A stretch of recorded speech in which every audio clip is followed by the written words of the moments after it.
तुम बूढ़े हो चुके हो, आओ तुम्हें अपनी पीठ पर बिठाकर ले चलता हूं। क्या सच में भगवान भी किसी का घमंड तोड़ने के लिए लीला रचते हैं? और क्या एक ही भक्त तीन तीन शक्तिशाली अहंकारों को पल भर में मिटा सकता है? एक बार गरुड़ जी को अपनी गति पर बहुत अभिमान हो गया।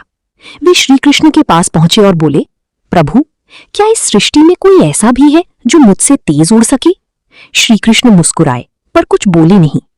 उसी समय सुदर्शन चक्र ने कहा, प्रभु, मेरी शक्ति के सामने कौन टिक सकता है? क्या कोई मुझसे भी प्रबल अस्त्र है? और फिर सत्यभामा बोली, प्रभु, त्रेता युग में माता सीता की चर्चा होती है, लेकिन क्या इस युग में मेरे सौंदर्य की कोई तुलना है? श्री कृष्ण समझ गए तीनों को अहंकार हो चुका है। उन्होंने गरुड़ से कहा, हिमालय की गुफाओं में एक महान वानर तपस्या कर रहा है, जाओ उसे कहो कि द्वारका में राम और सीता उसकी प्रतीक्षा कर रही हैं।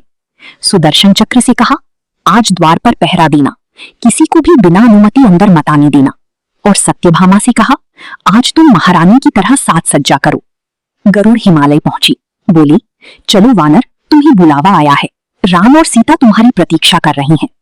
हनुमान जी ने शांत स्वर में कहा, हे पक्षीराज, आप चलिए, मैं अपना नाम जप पूर्ण करके आता हूं।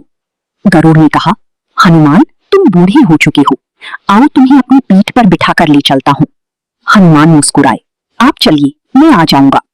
गरुड़ उड़ गए, लेकिन हनुमान बिजली से भी तेज द्वारका पहुंच चुके थे। द्वार पर सुदर्शन चक्र ने रोका, रुको। हनुमान ने सोचा, प्रभु के दर्शन में देर नहीं होनी चाहिए, और अगले ही पल उन्होंने सुदर्शन चक्र को निगल लिया। वे सीधे अंदर पहुंचे और श्री कृष्ण के चरणों में झुक गए। श्री कृष्ण ने पूछा, हनुमान, किसी ने रोका नहीं?